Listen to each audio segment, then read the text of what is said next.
Everyone, Karen Lundquist from the Bloomington League of Women Voters, and I have a secret that I want to share with you. It's kind of a nerdy secret, but it's a secret nonetheless, or rather was a secret because I'm going to share it with you now. I have a constitutional wish list. Doesn't everyone have a constitutional wish list? Because I think our country needs a second constitutional convention. The first Constitutional Convention was, of course, held during the summer of 1787 in Philadelphia when the founders gathered and drafted our current Constitution.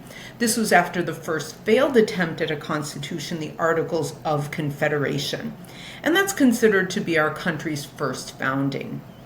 Many historians and scholars also say that our country had a second founding.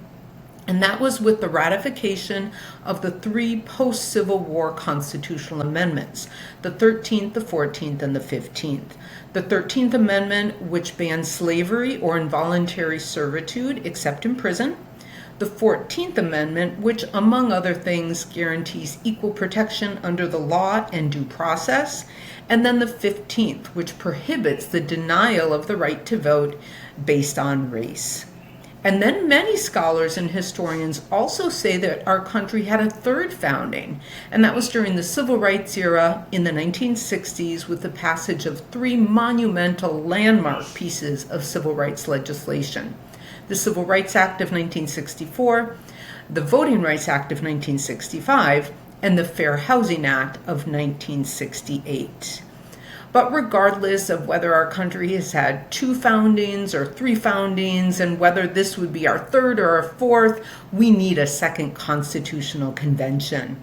So I want to share with you my top 10 list of constitutional amendments that I want added to our Constitution, and I think need to be added at the Constitutional Convention that I wish we would have. And I'm aiming big. I want a Constitution that is fairer, more modern, and that guarantees an actually functioning democracy for all Americans. Let's get started. So here's item number 1 on my constitutional wish list. I want our Constitution to include positive rights, because right now our Constitution is all about negative rights, what the government will not and cannot do. The government can't lock you up without due process. It can't search your home or search your person without a search warrant. The government can't infringe on your freedom of speech or on your freedom of religion. Those are negative rights. But most modern democracies and many state constitutions have positive rights. What the government guarantees will be provided to the people. And I think our U.S. Constitution should include some positive rights as well. Here are the top 3 that I would like to see added. First, a positive affirmative right to privacy. Many state constitutions already include that, and I think we need it in our U.S. Constitution as well. The right to privacy is protected in Supreme Court case law.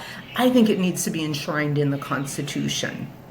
Second affirmative right that I would like to see included is the right to vote. I think it's crazy that our Constitution does not include an affirmative right to vote. It says that the right to vote cannot be denied because of race or because of sex, but it's not an enforceable positive right, affirmative right that the people have the right to vote, and the government will provide free, fair, and easy ways to vote for everyone who is eligible.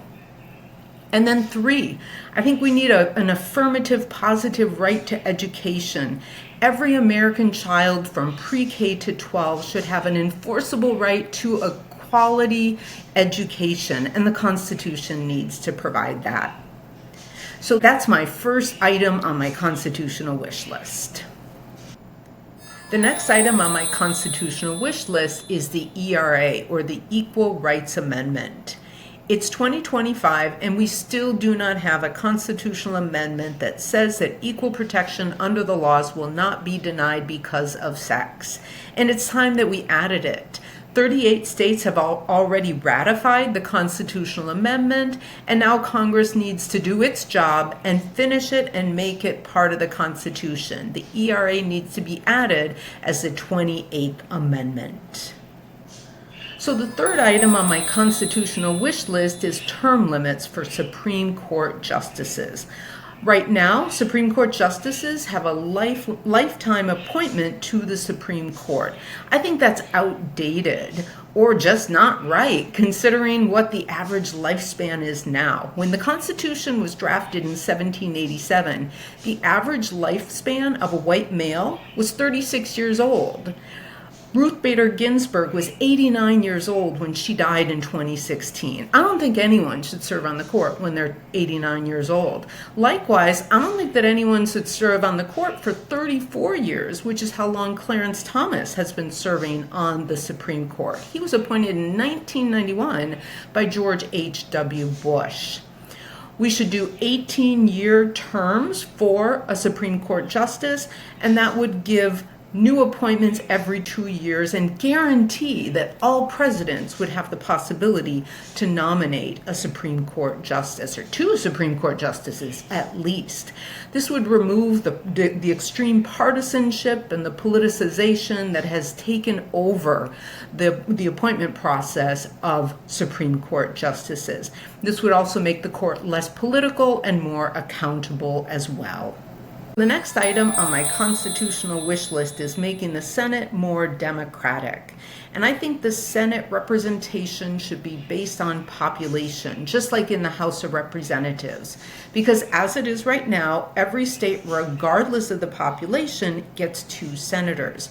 And that means that the 40 million Californians have 2 senators, the same number as the less than 500,000 residents who live in Wyoming or North Dakota or South Dakota. That's not democratic.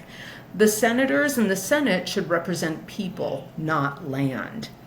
And the Senate should be based on population, just like in the House. So here's the next item on my constitutional wish list. We need to have a national popular vote for president and ditch the Electoral College. Because let's be real, the Electoral College is a relic of the past and also undemocratic. Twice in the past 25 years, the candidate for president who won fewer votes in the national popular vote won the presidency because of the Electoral College. That's just not fair, and that's how no democracy works. It doesn't work at the state level, doesn't work at our local level when we're voting for a city council, it doesn't work for senators or members of the House of Representatives, and it shouldn't work that way for the president either. And I want every state to get the love and the attention of the presidential candidates. I don't know about you, but I'm tired of hearing that the presidential election is decided in 6 or 7 swing states and have the presidential candidates go only there. That everyone should get attention and the candidates should vie and fight for everyone's votes. And also, I think the millions of people in California who vote Republican, their vote should count as well, as should the probably tens of thousands of residents in South Dakota who vote for the Democratic candidate. It's as if their votes don't count. That's just not fair. So we need to get rid of the Electoral College and implement a national popular vote for president. The next item on my constitutional wish list is overturning Citizens United. Citizens United is the 2014 U.S. Supreme Court case that held that money is equal to political speech. And after Citizens United, corporations and billionaires have been able to spend unlimited amounts of money on elections and to influence elections. We need a constitutional amendment that overturns that and that allows reasonable limits on political donations, that ends super PACs, and that brings back transparency and fairness to our electoral system. The next item on my constitutional wish list goes hand in hand with Citizens United. And I think we need a constitutional amendment that says that our constitutional rights are reserved for people, not for corporations. Corporations are a legal fiction that should not enjoy constitutional protections like freedom of speech or freedom of religion. These need to be reserved for the people, actual people, living people, and not corporations.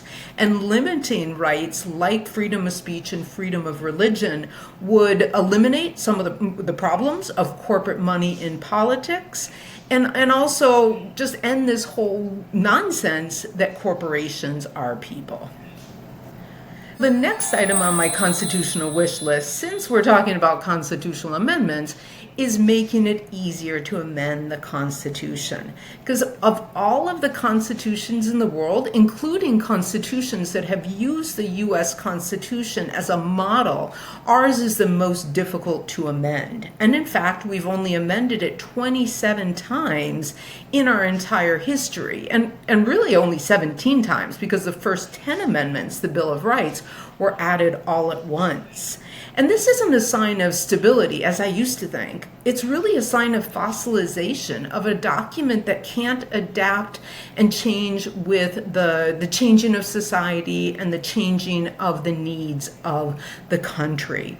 So we need to lower the bar, maybe a national referendum, or maybe just making it easier than 2/3 of the representatives of both the House and the Senate voting to approve it, and then ratification by 3/4 of the states. I'm not sure, but I think there needs to be an easier standard for amending it. Our Constitution needs to be a living document, not a museum piece. The next item on my constitutional wish list is a constitutional amendment that bans gerrymandering. Because let's get real, politicians should not be able to choose their voters. The voters should choose their politicians and their representatives. And gerrymandering, whether it's to dilute the power of a racial minority or to lock in one party's political advantage, undermines democracy. I want a constitutional amendment that bans gerrymandering for both race and political party, with independent commissions that are entrusted and tasked with drawing fair, competitive districts. Every vote should matter, and every community should have fair representation. Here we are, number 10, the 10th item on my constitutional wish list. I want explicit constitutional protections for the environment included in the Constitution. The Constitution doesn't even mention the environment. It wasn't a thing in 1787, but we're facing a climate crisis. And I want a positive right that the government will ensure a clean and healthy environment for all Americans, just as some state constitutions like Montana already do. And this would allow people to hold the government accountable for polluting and also ensure that future generations can enjoy a clean and healthy environment. And that's a wrap. That's my constitutional wish list, my top 10 list of items that I would like to see amended and included in our Constitution to bring it out of the 18th century and into the 21st century. Because I want a Constitution that truly protects our freedoms, that adapts to new threats and new realities, and guarantees justice and equality for all Americans. Now, I should add that some of the items in my wish list reflect the positions of the League of Women Voters. For example, the abolishment of the Electoral College, the inclusion of the ERA as a constitutional amendment, climate justice, education, those are positions of the League of Women Voters. Others, such as expanding the size of the Senate to have it represented by population, is my view alone. But, I'm not naive. I don't think that amending the U.S. Constitution would solve all of the problems that we have. And certainly the problems that we have in our system are numerous, whether it's housing, education, child care, health care, wages that don't keep up with the increasing prices of groceries, that these are all things that do not work in our system and that a lot of Americans are frustrated with, Americans who feel like they've been left out with all of the progress over the past decades. But I think it's important to remember that the system that we have currently that works great for corporations and for billionaires, not so great for people, wasn't created on its own. It was created through policy decisions, through votes made over the decades by politicians of both parties and by us. That we live in a representative democracy, And our politicians at both the state and the federal level and at the local level, they made decisions after we sent them there. So in the end, it comes back to us. And we have the power to change it too. And that's what's important to know. But as I said, it's not just changing the US Constitution that will change the system and suddenly make it all better. Change involves everyone. It has to happen at the federal level, at the state level, at the local level.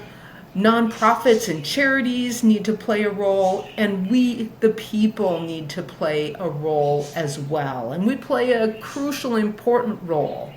And everyone needs to find what their role is in democracy and in bringing about the change that you want. For some people, that role might be voting. For other people, it might be joining a nonprofit like the League of Women Voters or another nonprofit and registering voters. Or maybe it's going to a city council meeting, attending a town hall that's held by your congressperson, calling your senator or your congressperson, writing a letter to the editor, or maybe it's running for office. We all have a role to play based on who we are, our age, our situation in life, our talents, our experiences and skills. But it's important to find that role.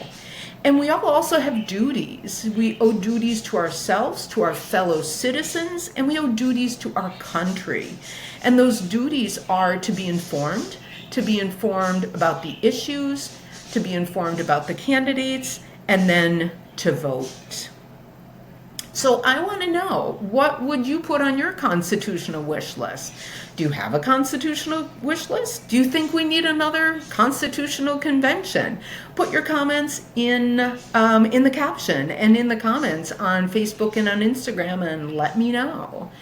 And if any of the issues that I've talked about in my video have resonated with you, if you think the issues of government, of civics, of voting, of registering voters, if these are interesting and relevant issues for you, join us at the League of Women Voters. Unlike what the name might tell you, you don't need to be a woman to be a member of the League of Women Voters. And at the Bloomington League, we're looking for new members of all ages, of all political stripes, with all views. We meet the first Tuesday of every month, except for if the first Tuesday is election day or a holiday. We meet at Bloomington Civic Plaza in the McLeod Conference Room from 6:30 to 8. And we'd love to have you join us. And that's it. And I'm going to include here a link. You can go to our website, send us an email, or just join us at a meeting. They're open and to the public, not only members. So stay informed and stay empowered, and see you soon.